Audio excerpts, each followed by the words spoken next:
Bago ko simulan ang kwento, hayaan niyong ipakilala ko muna ang sarili ko. Ako si Jomar, isang simpleng binatang lumaki sa liblib na baryo ng Balit, isang lugar na hindi kilala ng karamihan sa mapa, pero buhay na buhay sa mga alamat, kababalaghan, at kwentong pumapaimbulog tuwing takip silim.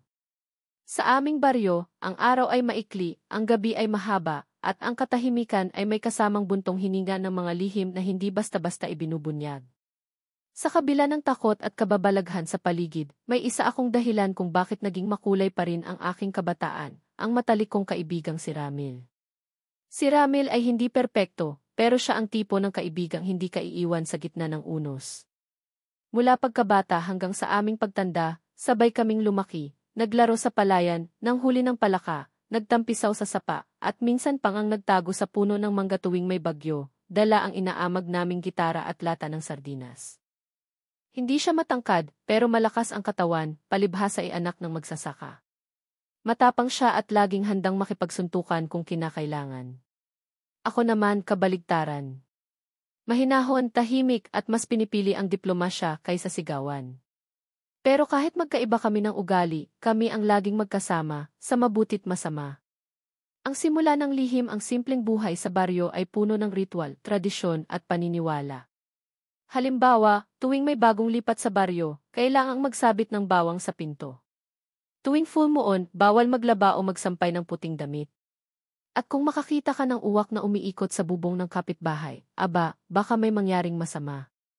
Lumaki kami ni Ramil na sinasawalang bahala ang mga ito. Palibhasa ay mga bata pa, hindi namin batid ang lalim ng paniniwalang kinagisnan ng mga nakatatanda. Isang gabi, habang nagkukwentuhan kami sa kubo nila Ramil, binuksan ng lolo niya ang usapan tungkol sa Eknayanggaw, isang uri ng aswang na hindi paganap, kalahating tao at kalahating nilalang.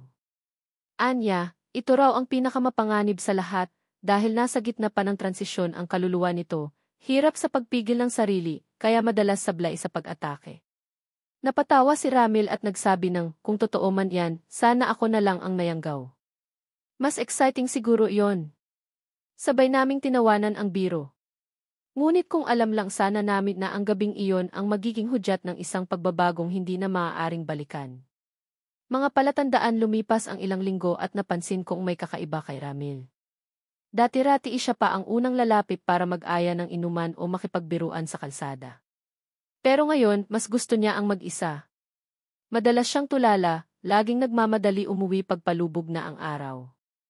Isang hapon, nakita ko siyang nakatayo sa likod ng puno ng akasya, nakatingin sa langit habang may binubulong.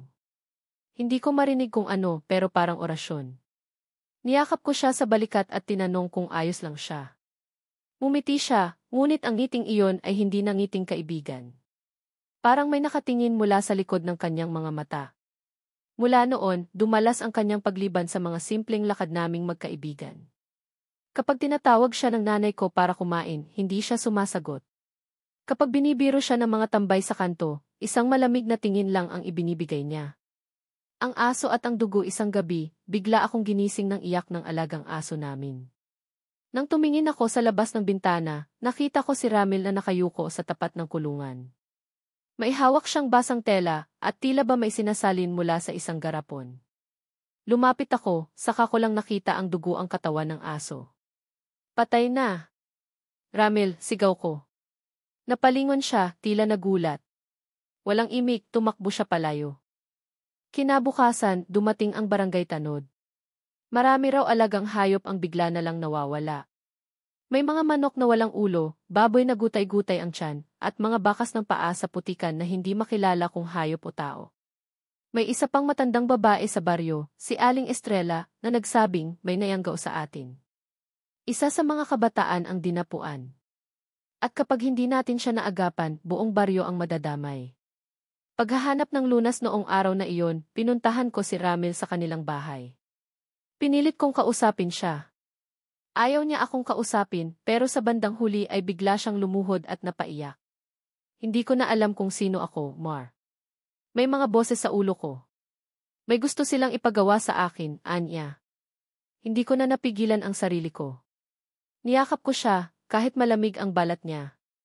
Doon ko naramdaman ang tunay na takot, hindi dahil sa isang halimaw, kundi dahil sa posibilidad na nawawala na ang kaibigang kilala ko mula pagkabata. Kinabukasan, dumating ang isang balita mula sa katabing baryo. May isang magandang albularya raw na tumutulong sa mga kasong hindi maipaliwanag ng siyensya. Ang pangalan niya ay Aling Dalisay. Sabi ng mga taga roon, hindi raw siya basta tao. Isa raw siyang tagapagbantay ng hangganan sa pagitan ng mundo ng tao at ng nilalang. Maganda siya, maputi, mahaba ang buhok, laging nakasuot ng puting saya. Ngunit ang pinakakakaiba sa kanya, sa tuwing tumitingin siya sa iyo, parang nalilinis ang kaluluwa mo. Simula nang mapansin ko ang kakaibang ikinikilos ni Ramil, hindi na ako mapakali. Hindi ko alam kung dapat ba akong matakot o maawa. Alam ko kung anong klase siyang tao, hindi siya masamang kaibigan, at lalong hindi siya baliw. Pero may isang bagay sa loob niya na tila unti-unting bumabalot sa kanyang pagkatao, isang bagay na hindi niya kayang pigilan. Isang araw, nagkayayaan ang mga kabataan sa baryo na manghuli ng isda gamit ang kuryente. Isa itong karaniwang kalokohan sa amin kapag wala kaming magawa. Palubog na ang araw noon nang pumunta kami sa sapa. Nagulat ako nang dumating si Ramil. Matagal-tagal na rin kasi siyang hindi nakikisama sa amin. Tahimik siya habang naglalakad. Hindi siya tumatawa, hindi nakikibiro at kung minsan ay tila wala sa sarili. Pinagmasdan ko siya habang nakaupo sa isang malaking bato. Ang tingin niya sa tubig ay malalim parang may hinahanap. Minsan, napapansin ko rin ang kanyang kamay, naninigas at nanginginig, tila ba pinipigilan ang sarili sa hindi ko maipaliwanag na dahilan. Hating gabi at mga bulong lumipas ang gabi at napagpasyahan kong doon na matulog kina Ramil. Gusto ko siyang bantayan, gusto kong alamin kung ano ba talaga ang nangyayari sa kanya. Bandang 12:00 ng gabi, nagising ako sa mahina at paos na boses. Dahan-dahan akong bumangon at lumapit sa bintana ng kanyang kwarto. Narinig ko siyang bumubulong.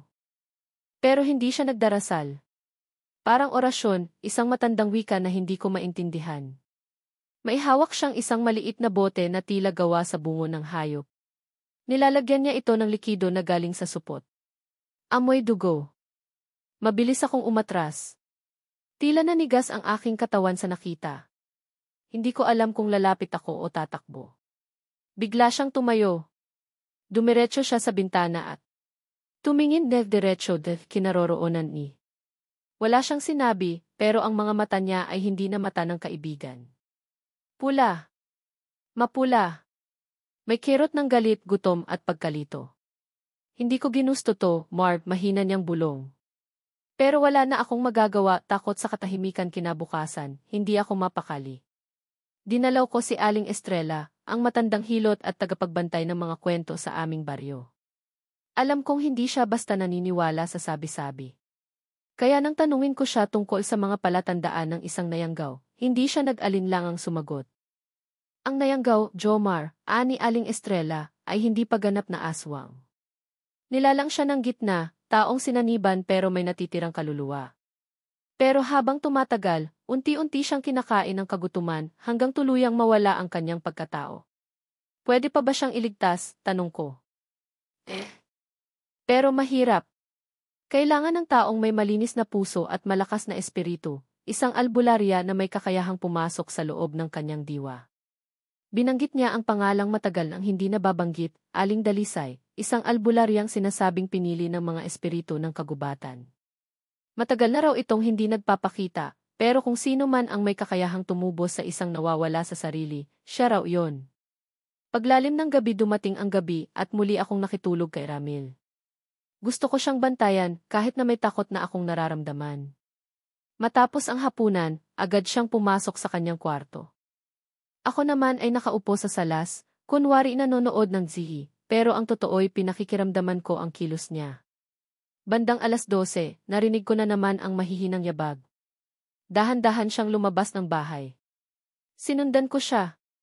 Nakasuot siya ng itim na damit at ang kanyang mukha ay natatakpan ng belo. Lumakad siya patungo sa kakahuyan sa likod ng kanilang bahay. Nagtago ako sa likod ng mga puno. Doon ko siya nakita, nakaluhod sa harap ng isang bilog na bato, binubuksan ang maliit na lalagyan. Mula rito, kinuha niya ang isang bangkay ng manok. Sa bawat galaw niya, tila may nagsasayaw na anino sa paligid. Hindi ko maipaliwanag kung anino ba ito ng mga puno o ng ibang nilalang na hindi nakikita sa liwanag. Sa isang iglap, bigla siyang sumigaw. Isang napakalakas na alulong, parang asong ulol. Tumigil ang mundo. Kahit ang mga kuliglig ay natahimik. Doon ko na siguro napatunayan, hindi na si Ramil ang kausap ko. Pagkawala sa sarili kinabukasan, nagpasiya akong kausapin si Ramil ng harapan. Ayoko nang patagalin pa. Kailangan kong malaman kung may natitira pa sa kanyang dating pagkatao. Niyaya ko siyang uminom ng kape sa ilalim ng puno ng mangga. Tahimik lang siya habang umiinom.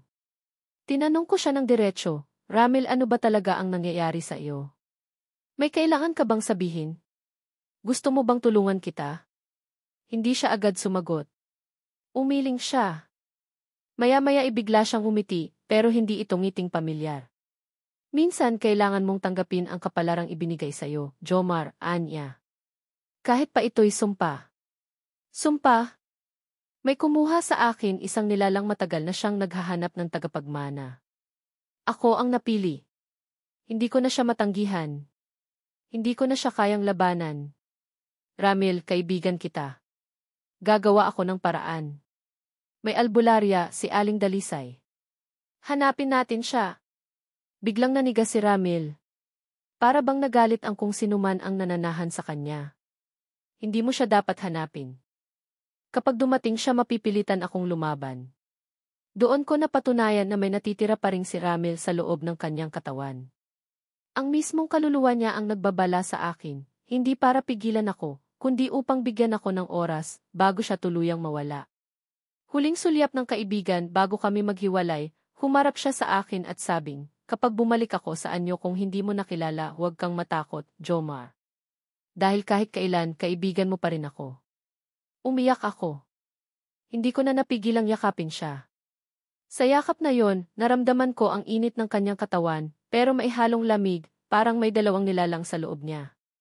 At habang papalayo ako, sinumpa ko sa sarili ko, hindi ako papayag na mawala si Ramil sa kadiliman. Sa mga susunod na araw, sisimulan ko ang paghahanap kay Aling Dalisay, ang nag-iisang pag-asa ng aking kaibigan at ng buong baryo. Simula noong gabing kinausap ako ni Ramil tungkol sa sumpa, hindi na ako mapakali. Ang baryong dating tahimik ay unti-unting nababalot ng takot at bulong-bulungan. May mga alagang hayop na nawawala, mga bakas ng malalaking paa sa bukid, at may ilang batang umiiyak tuwing madaling araw. Sabi nila, may nakasilip sa bintana nila na pulang-pula ang mata. Pero ang pinaka-nakakatakot sa lahat, wala na si Ramil. Hindi na siya umuuwi. Hindi na siya nakikita ng sinuman. Para bang tuluyan na siyang nilamon ng dilim na matagal na niyang nilalabanan. Lihim sa kakahuyan, hindi ako makapaniwalang ganun-ganun na lang ang pagkakawala niya. Kaya kahit 10 oras ng gabi, kahit mag-isa lang ako, nagpasya akong hanapin siya sa lugar kung saan ko siya huling nakita, sa kakahuyan sa likod ng kanilang bahay.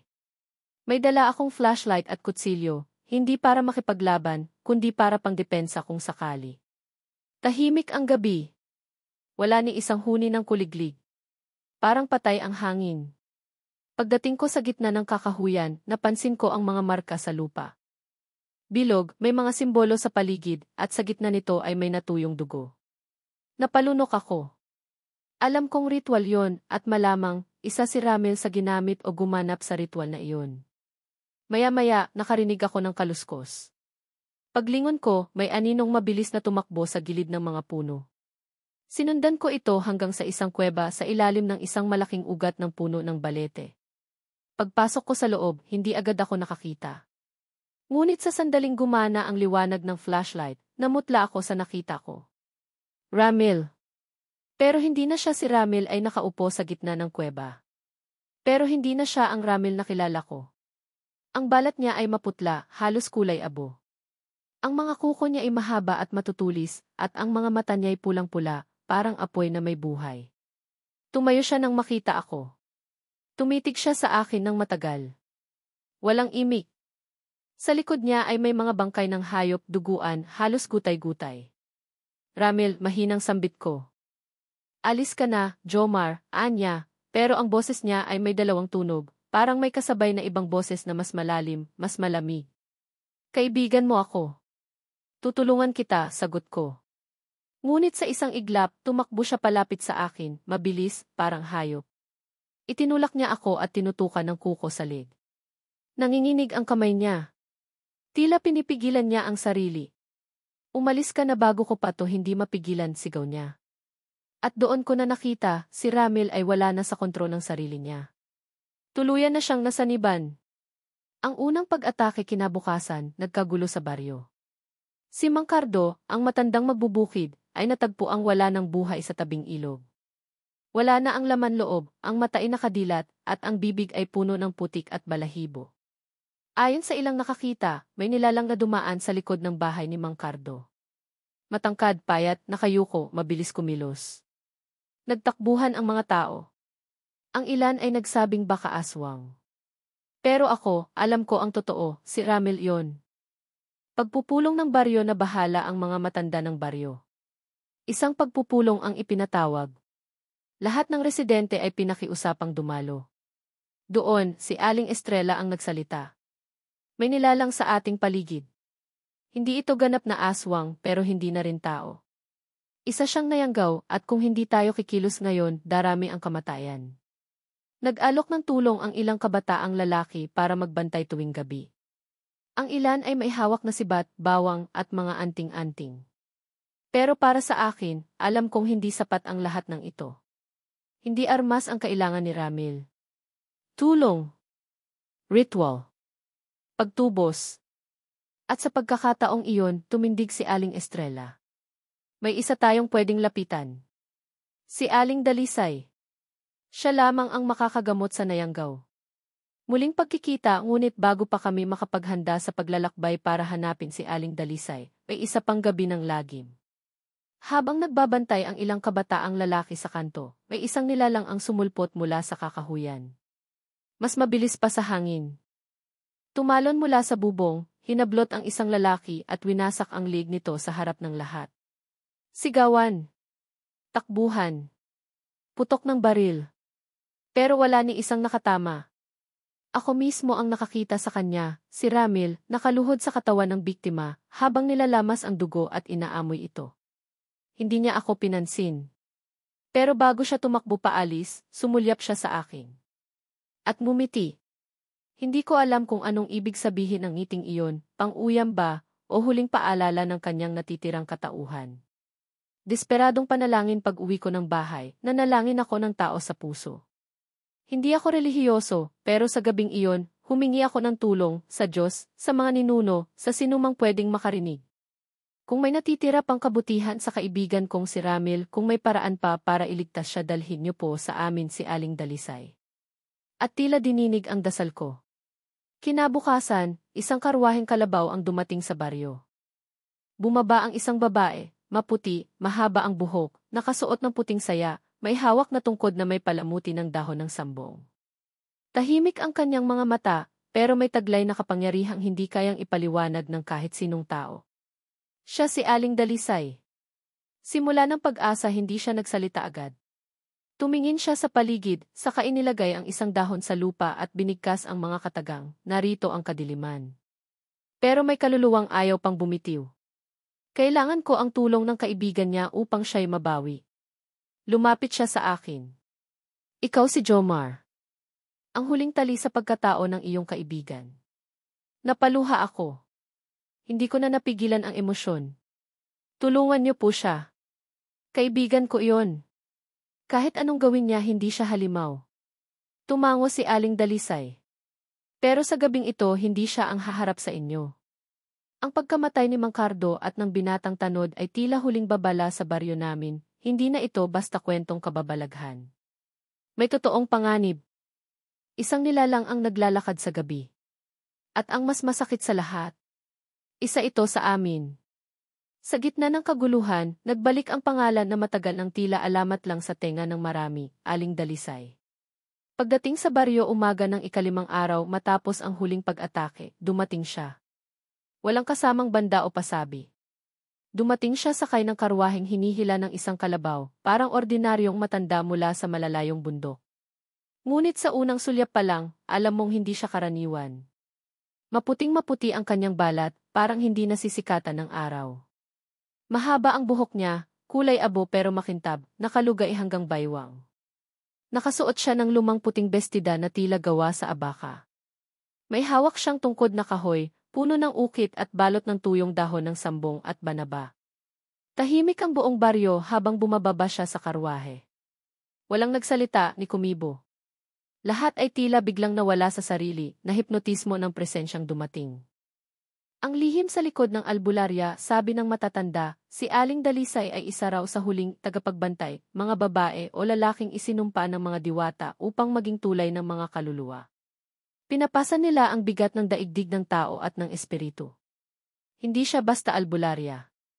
Ang tawag sa kanya ng mga aeta sa kabundukan ay diwa ng hangganan, isang nilalang na may kakayahang pumasok sa pagitan ng mundo ng buhay at mundo ng nilalang.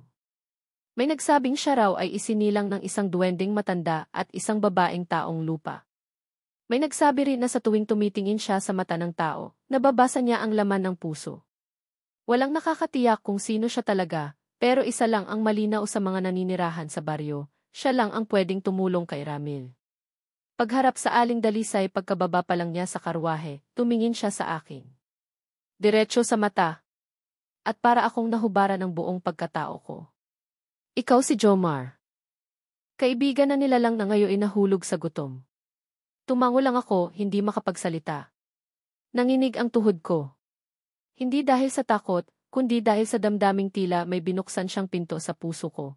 Isang bahaging puno ng takot, pag-asa at pagkalito. Ang kaibigan mo hindi pa huli. Pero ang bawat patay na kaluluwa sa kanyang kamay ay isang kadena sa kanyang kaluluwa. Kailangan natin siyang gamutin bago siya mawala ng tuluyan.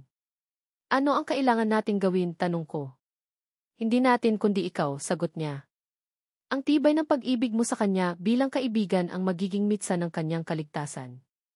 Simula ng ritual ng paghahanap nagsimula agad ang mga paghahanda.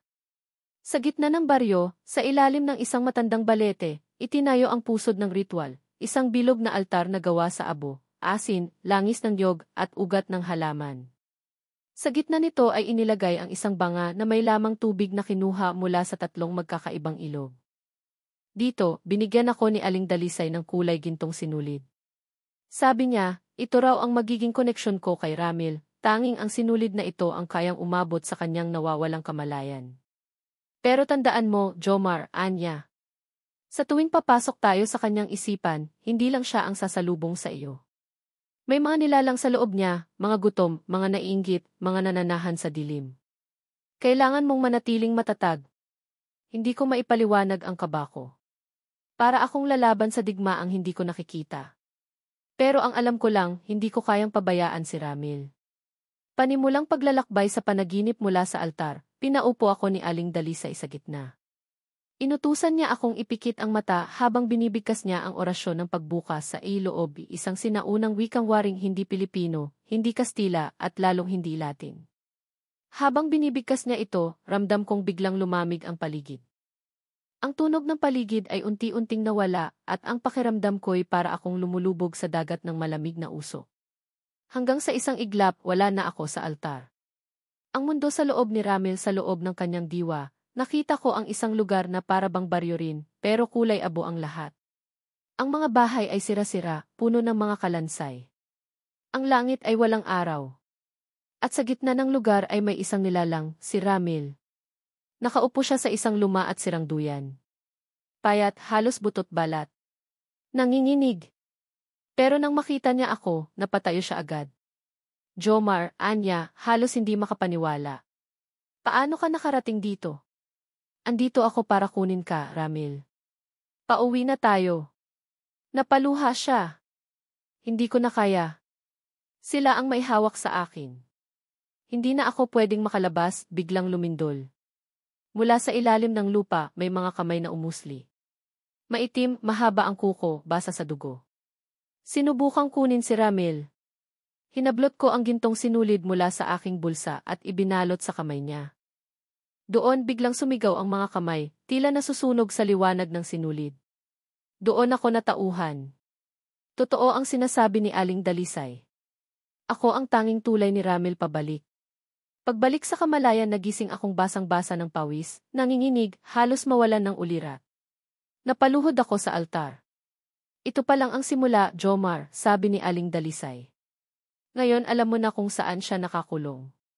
Sa susunod, kailangan nating pumasok muli ng mas malalim para putulin ang ugnayan niya sa mga nilalang na nakakabit sa kanyang diwa. Ang babala ng albularya sa gabi ring iyon, habang pinapahinga ko ang katawan ko, lumapit si Aling Dalisay sa akin. Jomar, may isang bagay kang kailangang malaman. Sa bawat pagpasok mo sa kanyang isipan, nawawala ang bahagi mo. Kapag sobra kang tumagal doon, baka ikaw naman ang hindi makabalik. Kahit na handa akong isugal yon, sagot ko. Kaibigan ko siya. Ngumiti si Aling Dalisay. At yan ang uri ng pag-ibig na kayang bumawi ng kaluluwa mula sa kadiliman. Ang unang paglalakbay ko sa loob ng diwa ni Ramil ay tila isang pagkabigla. Hindi ko inasahan na ganoon kadilim, ganoon kalalim ang pinapasok niyang mundo. Pero isang bagay ang malinaw, nandoon pa rin siya. Nabubuhay pa rin ang natitirang bahagi ng kanyang pagkatao, at kung makakahanap kami ng paraan para mapalaya siya mula sa mga aninong sumanib sa kanya, may pag-asang magbalik siya sa tunay niyang anyo. Pero gaya ng sabi ni Aling Dalisay, simula pa lamang iyon. Paghahanda sa mas malalim na ritual kinabukasan, maagang gumising si Aling Dalisay. Habang ang buong baryo ay tila nanginginig sa bawat aninong dumarapo sa gabi, abala na siya sa pagkuha ng mga halamang gamot sa kakahuyan. Ako naman, abala sa pag-aalay sa altar, tuyo, asin, pinulbos na puting kandila, at puting telang may mga pangalan ng ninuno. Ang bawat bahagi ng ritual ay may kahulugan, sabi ni Aling Dalisay. Ang mga ito raw ay nagsisilbing proteksyon laban sa mga nilalang ng dilim. Jomar, sabi niya habang inilalatag ang mga dahon ng alagaw at lagundi, hindi ito ordinaryong panaginip. Ang mundo na papasukin natin ay ang mundong tinitirhan ng mga nilalang na sumira kay Ramil. Hindi ito ilusyon, ito ay ikatlong antas ng kamalayan. At kung hindi ka handa, baka ikaw na ang sunod na mawala. Ngunit hindi ako natitinag. Nasa isip ko lang si Ramil, ang kaibigang ilang beses akong sinaklolohan, pinagtanggol at hindi iniwan. Ngayon ako naman ang babawi. Ang pagbukas ng lamandiwa bandang 2:00 ng madaling araw, itinakda ang ritual. Ayon kay Aling Dalisay, ito ang oras na manipis ang lailayan sa pagitan ng ating mundo at ng kanilang mundo, kung kailan ang anino ay nabubuhay at ang mga nilalang ay nakakahawak sa kamalayan ng tao. Pinaupo niya ako sa gitna ng altar, binalutan ng puting tela ang aking ulo, habang pinapainom ako ng likido mula sa isang baon ng niyog. Ito ay pinaghalong katas ng ugat ng mangkokoloy at pawis ng dahon ng gabi, paliwanag niya. Ito ang tutulong sa iyong katawan na magpahinga habang ang kaluluwa mo ay bumabiyahe. Matapos kong inumin, dumilim ang paningin ko. Ang mundo ay tila umikot at naramdaman kong unti-unti akong hinihigop ng isang puwersang malalim, malamig at mabigat. Hanggang sa, wala na akong naririnig kundi ang sariling tibok ng puso ko. Pagpasok sa mundo ng aswang pagmulat ko, hindi na ako nasa altar. Ako'y nasa isang mundo na parabang naglalarawan ng kasamaan. Kulay dugo ang langit, itim ang lupa, at ang hangin ay amoy bulok na laman. Sa paligid, may mga punong hindi puno, kundi buto ng tao, at mga aninong gumagapang sa bawat gilid ng aking paningin. Naririnig ko ang mga iyak, huni, at ungol ng mga nilalang na hindi mo masasabing tao o hayop. Hindi ito panaginip. Isa itong bangungot, buhay na bangungot. Lumakad ako. Hawak ko ang gintong sinulid mula sa unang ritual. Tila humihila ito sa akin palapit sa isang direksyon. Hanggang sa makarating ako sa isang itim na simbahan na parang napapaso ng apoy. Sa harapan nito, may nakaupo, nakatalikod, umiiyak.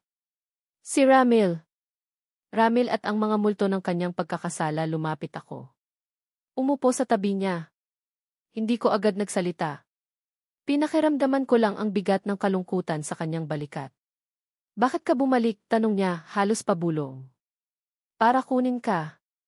Para wakasan to, sagot ko. Hindi na ako makakabalik, Mar. May mga kaluluwa na akong nabitawan. Hindi na ako marapat. Bigla siyang napayuko at tumulo ang dugo mula sa kanyang mata. Sa likod niya, unti-unting nagsilabasan ang mga nilalang, mga itim na anyo, punit-punit ang balat, may mahabang kuko at pulang mata.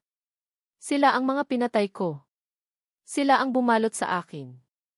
Lumapit ang mga nilalang. Umikot sa amin. Isa-isa silang nagwika, ang laman loob ni Mang Cardo, ang dugo ng tanod, ang kaluluwa ng aso, isama mo kami kung aalis ka.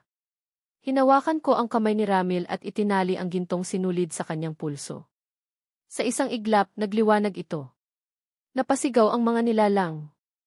Parang nasusunog sa liwanag ng sinulid. Ngunit sa halip na umatras, pinalibutan nila ako.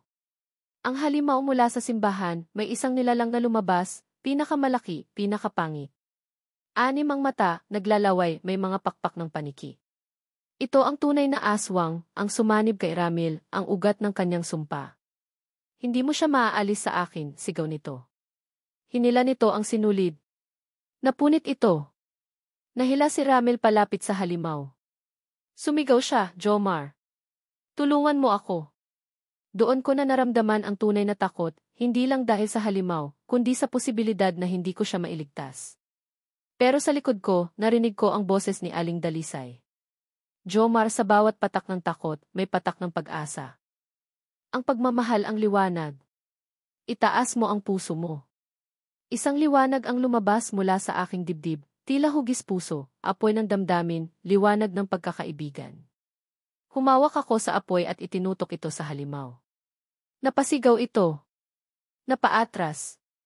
Nakawala si Ramil at tumakbo sa akin. Niyakap ko siya, sabay bigkas ng mga salitang di ko alam kung saan galing, balik. Kaluluwa. Katawan. Buhay. Pagbalik sa katawan sa isang iglap, bigla akong bumalik sa altar. Basang-basa ng pawis, nanginginig pero buo. Sa tabi ko, nakahiga si Ramil, humihinga at unti-unting bumubuka ang mata. Jomar, ikaw ba yan? Napahagulgol ako sa tuwa. Nakabalik siya. Pero alam kong hindi pa tapos ang laban. Hindi pa tayo ligtas. Iyan ang unang sinabi ni Aling Dalisay matapos naming makitang gising na si Ramil. Kahit pa bumalik na ang kamalayan niya, alam naming hindi pa tuluyang tapos ang bangungot. Ang anino ng nilalang na sumanib sa kanya, ang matandang aswang na may 6 na mata at malapakpak ng paniki, ay hindi pa rin nawawala. Ayon kay Aling Dalisay, sa tuwing may nilalang mula sa madilim na mundo na pinapaalis, kailangan nitong makahanap ng panibagong katawan. At ang pinakamadaling puntirya? Iyong mga taong may takot sa puso o may butas sa kaluluwa. Muling pagsabog ng takot sa baryo kinabukasan, tila nagbago ang simoy ng hangin sa baryo. Mas mabigat, mas mainit kahit 10 oras ng gabi. Kahit wala pang alas 6, ang paligid ay tila alas 9 na ng gabi. Walang ibong umiikot, walang alingas-ngas ng kuliglig, at ang mga aso, lahat ay nakakulong sa ilalim ng bahay. Ang pinakamasama, may nawawala na namang bata. Wala po si Benjo, sigaw ng ina nito sa gitna ng kalsada. Hindi po siya bumalik mula sa bukid. Agad kaming nagkatinginan ni Aling Dalisay. Ang halimaw na aswang ay nakahanap na ng bagong biktima. Pagbubunyag ni Ramil sa loob ng bahay ni Aling Dalisay, umupo si Ramil. Payat, maputla, at parang 10 taon ang itinanda ng mukha niya. Pero ngayon, buo na ang kanyang ulirat. Nararamdaman ko siya. Hindi pa siya tapos. Gusto niyang gumanti. Pinilit ni Ramil na tumayo, pero agad siyang napaluhod. Pinilit naming paupuin siya. Huwag kang magmadali. Ang mahalaga, alam na natin ang kalaban, sabi ni Aling Dalisay.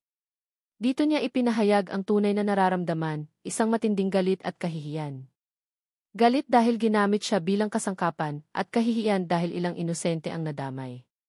May bahagi sa akin na gustong matapos na lang to, pero kung makakatulong ako para hindi na maisumunod pang biktima lalaban ako.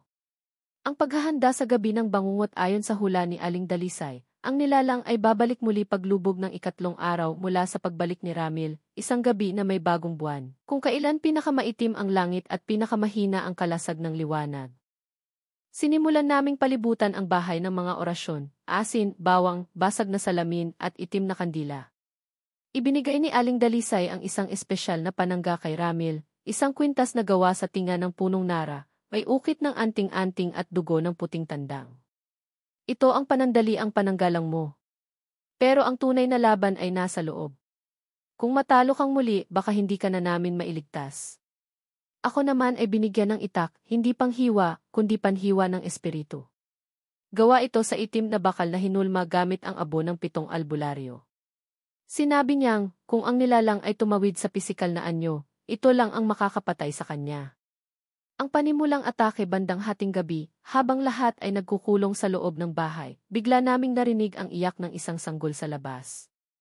Pero wala naman kaming sanggol. "Huwag kayong lalabas," sigaw ni Aling Dalisay. Isa iyang panlilin lang.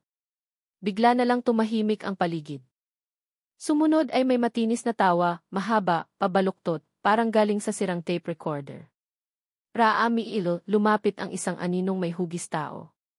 Babae ang anyo, mahaba ang buhok, putlang-putla ang balat at nakangiti. Pero ang mga mata nito, anim. Ito na siya. Ang aswang. Ang labanan tumayo si Ramil. Kahit nanghihina pa, hinarap niya ang nilalang. "Hindi mo na ako hawak. Hindi mo na ako kasangkapan." Ngunit tumawa ito. "Ikaw ang paborito ko. Alam mong bakit? Dahil ang takot mo, ang galit mo, ay napakasarap laruin." Biglang bumagsak ang hangin. Pumasok sa bahay ang isang napakalakas na puwersa. Kumalampag ang mga bintana at tila lumilipad ang mga gamit. Tumalsik si Ramil, napahagis ako, at si Aling Dalisay ay napaatras. Pero agad akong bumangon. Hinawakan ko ang itak at lumapit sa nilalang. Tinaga ko ito, pero dumaan lang sa katawan niya, parang usok. "Hindi siya nasa katawan," sigaw ni Aling Dalisay. "Hanapin mo ang sisidlan niya." Luminga ako. Sa sulok ng bahay, may manika, itim, may tusok-tusok na karayom sa mata at dibdib. Ito pala ang kanyang anchor sa mundong ito. Agad ko itong sinugod at pinukpok ng itak. Napasigaw ang nilalang. Kumurap-kurap ang anim niyang mata at tila lumiit ang katawan nito. "No!" Sumugod si Ramil, kahit sugatan, at niyakap ang halimaw, hindi para kalabanin, kundi upang hilahin ito palabas ng katawan ng tao. Lumaban ito, ngunit tila may lakas na nagmumula kay Ramil. "Isang sakripisyo." "Ngayon lang," sigaw niya. "Ngayon ko kayo lalabanan." Ang katapusan ng halimaw sa huling pagkakataon, tinaas ko ang itak at tinaga ang nilalang habang yakap ni Ramil. Isang malakas na sigaw ang pumuno sa buong bahay. Ang nilalang ay tila nasunog sa liwanag at si Ramil ay bumagsak sa sahig, nanginginig, nangingisay. Niyakap siya ni Aling Dalisay. Tapos na. Tapos na ang katahimikan matapos ang laban kinabukasan, sumikat ang araw. Sa unang pagkakataon matapos ang ilang linggo, may liwanag na bumalot sa baryo. Nagsialisan ang mabibigat na ulap. Ang mga hayop ay muling narinig. At ang mga tao, unti-unti nang lumalabas ng bahay. Bumalik ang nawawalang bata, si Benjo. Wala siyang alaala ng nangyari pero buo siya at ligtas. Si Ramil, bagamat sugatan at mahina, ay buo pa rin ang loob. Alam niyang nilabanan niya ang isang halimaw, hindi lang para sa sarili niya, kundi para sa mga taong minsang naging biktima niya habang nasa ilalim siya ng dilim. Tahimik ang baryo, ngunit hindi pa tapos ang lahat. Nakaligtas man kami sa bangungot ng aswang, alam naming may mas malalim na dahilan kung bakit naganap ang lahat ng ito, at ang susi sa lahat ng tanong ay si Aling Dalisay, ang albularyang maganda, misteryosa, at tila laging may alam bago pa man ito mangyari. Mga hiwaga sa lumang bahay, matapos ang laban kay Ramil at sa nilalang na sumanib sa kanya, minabuti naming manatili muna sa bahay ni Aling Dalisay. Hindi dahil natatakot kami, kundi dahil gusto naming makilala ang totoo niyang pagkatao. Isang hapon, habang ako'y naglilinis ng kanyang bakuran, nakita kong lumang-luma na ang bahay niya. Halos hindi mo maisiping may taong nakatira doon kung hindi mo siya personal nakilala. Sa mga sulok ng kanyang tahanan, may mga palamuti mula pa noong panahon ng mga Kastila, mga anting-anting, lumang dasal, at litrato ng mga taong pawang nakasuot ng barong Tagalog at saya. Pero ang nakapagtataka may isa roon na kamukhang-kamukha ni Aling Dalisay. "Lola ko yan," anya, habang nakatingin din sa litrato. Ako ang pinagpatuloy niya. Biglang tumahimik ang paligid. Nang ako'y lumingon, wala na si Aling Dalisay sa tabi ko. Doon ko naisip, gaano nga ba talaga siya katagal na bubuhay sa mundong ito. Lihim ng dugong albularyo kinagabihan, nagtipon kami sa kanyang maliit na altar. Nais ni Ramil na makausap si Aling Dalisay tungkol sa lahat ng kanyang alam. At sa wakas, pumayag siya. "Hindi ako pangkaraniwang albularya," panimula niya. "Ako ang bunga ng dugo ng dalawang mundo." Napasinghap kami. Ang ama ng aking lola ay isang taong aswang. Ngunit ang ina nito ay isang matapang na manggagamot. Hindi niya tinanggap ang kadiliman sa kanyang katawan at piniling lumaban dito. Ang sumpa ng pagiging aswang ay hindi basta na lang nawawala, pero pwedeng kontrolin kung malakas ang puso mo. Doon niya inamin, may dugo siyang aswang, ngunit hindi siya nagpadala. Sa halip, ginamit niya ang mga kakayahang minana niya upang magligtas, hindi manira. Ang itinagong aklat pinakita niya sa amin ang isang lumang aklat, nakabalot sa itim na tela at may selyong ginto. Ayon sa kanya, ito ay ang libro ng Hiwaga, isang lumang aklat ng mga sinaunang albularyo at engkanto na naglalaman ng mga orasyon, sumpa, at ritual na makapangyarihan. Isinumpa ang sinumang bumasa nito na may masamang hangarin. Pero para sa mga dalisay ang layunin, ito'y gabay. Dito niya nalaman ang paraan kung paano palayasin ang sumanib na aswang kay Ramil, pati na rin ang kung paano ito babantayan para hindi na makabalik. Lahat ng aswang ay may pinanggalingan. Ang nilalang na iyon matanda na. Isa sa mga unang nilalang na isinumpa sa lupaing ito. Ang kwento ng nilalang ayon kay Aling Dalisay, ang halimaw na sumanib kay Ramil ay kilala noon bilang Dama Ursula, isang babaeng matandang maharlika noong panahon ng mga Kastila na inabuso ang kanyang kapangyarihan.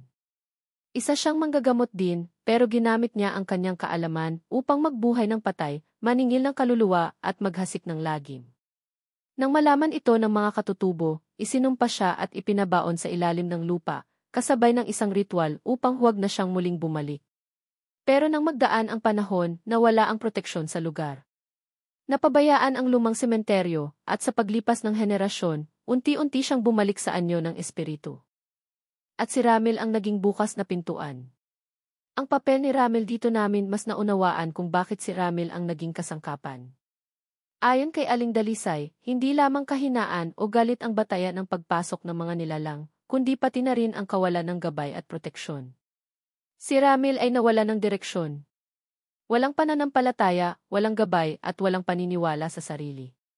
Doon siya naging madali para sa halimaw. Ngunit dahil sa kanyang pagtanggap sa kanyang nagawang mali at pagnanais na itama ito, naging daluyan siya ng pagbabago. Sa oras na tanggapin mo ang sarili mong kadiliman at piliing labanan ito, doon ka nagkakaroon ng tunay na kapangyarihan. Aling Dalisay, tagapagbantay ng hangganan inamin sa amin ni Aling Dalisay na siya ay hindi lamang basta albularya. Siya ay kabilang sa mga tagapagbantay ng hangganan, isang lahing itinatalaga sa bawat henerasyon upang panatilihing sarado ang lagusan ng dilim sa mundong ito. May 3 lang silang natitira sa buong Pilipinas, at isa siya sa huli. Kapag mawala kami, babalik ang dilim. Kaya pinipili ko ang mga taong karapat-dapat sanayin at isa ka na doon. Napatingin siya kay Ramil. Hindi pa tapos ang laban mo. At ikaw, kasangkot ka na rin. Sabay tingin sa akin. 2 na kayong bagong bantay. Pero kailangan niyong pumili, paniniwalaan ninyo ba ang liwanag sa kabila ng kadiliman? Isang gabing tahimik ng gabing iyon, wala nang halimaw, walang bulong, walang iyak ng sanggol. Pero ang katahimikan ay hindi kapayapaan. Ito ay paghahanda. Parang huni ng kuliglig bago dumating ang bagyo. Alam namin, may paparating pa. Paalala ng matandang manggagamot bago kami matulog, iniwan ni Aling Dalisay ang ilang huling salita. Ang mga halimaw ay hindi lamang mula sa ilalim ng kama o dilim ng gabi. Minsan, nasa puso ng taong nananakit. Nasa isipan ng taong naghahangad ng kapangyarihan. Kung hindi ninyo mapapalayas ang sarili, ninyong anino, walang silbi ang anumang itak o orasyon. 1 linggo matapos ang lahat. Tahimik na muli ang baryo. Wala nang kaluskos sa bubong. Wala nang malamig na hangin sa 10 oras ng gabi. Si Ramil ay mas maaliwalas na ang mukha, tila nakalaya sa matagal na pagkakakulong. Ngunit sa kabila ng katahimikan, ramdam naming may paparating pa. At dumating na. Muling pagtitipon isang gabi, muling tinipon ni Aling Dalisay kami ni Ramil sa ilalim ng punong balete. May dala siyang lumang itim na sisidlan, may ukit ng sinaunang baybayin. Sa loob, may itim na alikabok na tila usok kung gagalawin. Ito ang natirang bahagi ng halimaw, sabi niya. Hindi natin tuluyang napuksa ang kaluluwa nito. Nais nitong makabalik at may tumutulong sa kanya. Napatingin kami sa isa't isa. Sino pa ang gustong magbukas ng lagusan? May kulto na gumagalaw sa paligid. Matagal na silang nagtatago at ngayon, nais nilang ibalik ang kadiliman upang sila'y muling lumakas. Ang balak ng kadiliman ayon sa aklat ng Libro ng Hiwaga, may tinatawag na araw ng alinggaungaw, isang gabi kada 30 taon kung kailan ang manipis na harang ng mundo ng tao at ng nilimot na mundo ay halos magdikit. Kapag may nagtangkang buksan ang lagusan sa gabing iyon at maihandog na kaluluwa, tuluyang babalik ang mga nilalang na naipagtabuyan na sa dilim. At iyon ay sa loob ng 3 araw. Sinimulan na nila ang ritual. At kami, sina Aling Dalisay, ako, at si Ramil, ay kailangang pigilan ito bago sumapit ang hating gabi ng 3 araw. Ang huling ritual sa pangalawang gabi, tinunton namin ang isang lumang kuweba sa paanan ng bundok, base sa pangitain ni Aling Dalisay. Sabi niya, doon ginaganap ang seremonyang itim, pinamumunuan ng isang nilalang na tinatawag na Ginoong Walang Mukha. Siya ang tagapamagitan ng mga nawawala, isang dating tao na isinuko ang mukha niya para sa walang hanggang kapangyarihan, paliwanag ni Aling Dalisay. Dala namin ang mga gamit, itak na may anting-anting, langis ng niyog na pinakuluan sa dasal, at ang selyong gawa sa dahon ng apog at ugat ng balete. Sa pagpasok namin sa kuweba, ramdam na agad ang bigat. Hindi ito basta dilim. Ito'y presensya. Parang may nakatingin sa amin mula sa lahat ng sulok. Pagsubok ng pananampalataya habang papalalim kami sa kuweba, bawat isa sa amin ay inatake ng sariling pangitain. Si Ramil ay nakita ang bangkay ng kanyang ina, may mga mata ng aswang. Ako'y nakita ang sarili kong katawan na sinasakmal ng mga taong mahal ko. Si Aling Dalisay ay nakaharap ang sarili niyang anyo, matanda, baliw, walang kakayahan. Labanan ninyo. Huwag kayong maniwala. Panlilinlang lang yan, sigaw ni Aling Dalisay habang hawak ang selyo. Pinikit ko ang mga mata ko.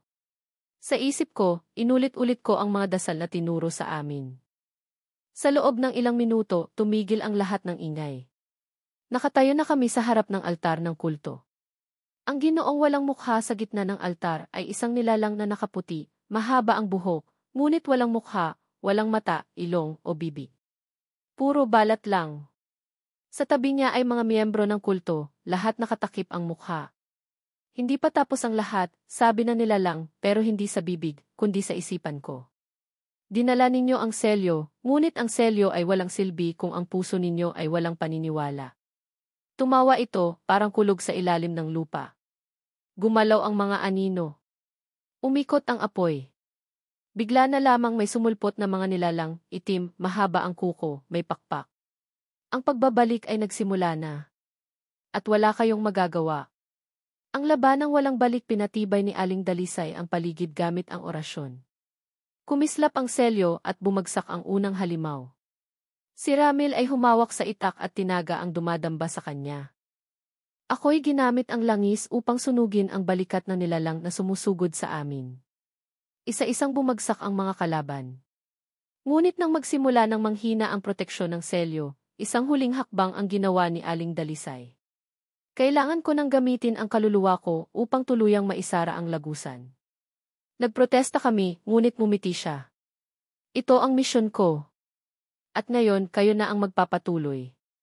Inilagay niya ang selyo sa gitna ng altar, binigkas ang huling orasyon, at sa isang iglap, sumabog ang liwanag. Pagtigil ng ritual nang bumalik ang aming ulirat, wala na ang kuweba. Wala na si Aling Dalisay. Isang libingan na lang ang naiwan. Sa gitna, nakasulat sa bato, Dalisay, tagapagtanggol ng hangganan. Hindi nawala kundi lumaya. Napaluha kami ni Ramil. Hindi dahil sa lungkot kundi sa tunay na kapayapaan. Ang mga bagong bantay makalipas ang 1 buwan, bumalik kami sa baryo. Si Ramil ay mas tahimik na ngayon, hindi dahil sa takot, kundi sa tibay ng paninindigan. Ako naman ay nagsimulang magsulat ng lahat ng aming pinagdaanan, upang ibahagi sa mga susunod na henerasyon. Hindi na kami ordinaryong tao. Kami na ngayon ang mga bantay sa pagitan ng 2 mundo. At kung sakaling bumalik muli ang dilim, handa kaming lumaban. Hey!